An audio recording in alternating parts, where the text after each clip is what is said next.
अद्वैत वेदांत के शास्त्र प्रायः सृष्टि दृष्टिवाद पर आधारित है और उनको समझने के लिए न्याय शास्त्र, वैशेषिक शास्त्र, योग शास्त्र, सांख्य शास्त्र तथा संस्कृत व्याकरण आदि का अध्ययन आवश्यक है।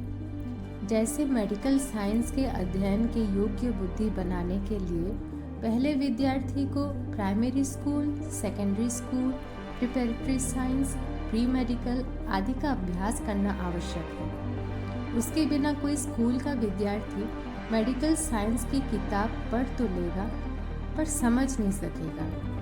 वैसे ही हम लोग सीधे वेदांत के योग वासिष्ठ जैसे ग्रंथ को पढ़ लेते हैं पर उनका तात्पर्य समझ नहीं पाते और सृष्टि दृष्टिवाद की प्रक्रियाएं जटिल हैं तथा उनमें कुछ प्रश्नों के समाधान मिलते नहीं हैं।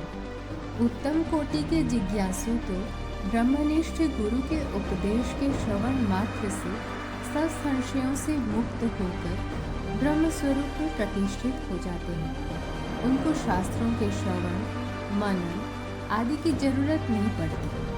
पर जो मध्यम कोटि के या मंद कोटि के जिज्ञासु हो, उनको अनुभवी गुरु के उपदेश श्रवण के बाद भी संशय उठते रहते हैं, जिसके निवारण के लिए उनको शास्त्रों के पठन, मनन आदि की आवश्यकता रहती है। प्राय सारे वेदांत के शास्त्र शिष्यों के संशयों के निवारण के लिए किए गए गुरु उपदेशों से भरपूर है। इसलिए स्वामी माधव तीर्थ ने जिज्ञासुओं पर अपार करुणा करके अद्वैत वेदांत के दृष्टि सृष्टिवाद को आधुनिक विज्ञान की मदद से सरलता पूर्वक समझने में उपयोगी जो साहित्य लिखा है, उनमें देश अनेक काल पुस्तक शिरोमणि रूप है।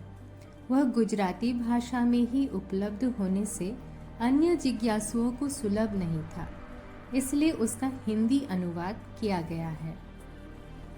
इसे बार बार पढ़ने से वेदांत के योग वासिष्ठ जैसे ग्रंथ समझने में सहाय मिलेगी और बहुत से संशय निर्मूल हो जाएंगे। ब्रह्म सत्य जगत मिथ्या, इसमें जगत के मिथ्यात्व के निश्चय में यह पुस्तक जो आधुनिक विज्ञान के सिद्धांतों पर आधारित है बहुत उपयोगी होगा। जगत के मिथ्यात्व का पूर्ण निश्चय तो ब्रह्मज्ञान होने पर ही होता है, पर बौद्धिक स्तर पर भी ऐसे निश्चय के बिना ब्रह्म के सत्यत्व को जानने में रुचि नहीं होती। दृष्टि सृष्टिवाद को ठीक से समझ लेने के बाद सृष्टि दृष्टिवाद के जटिल ग्रंथों को पढ़ने की आवश्यकता नहीं रहेगी।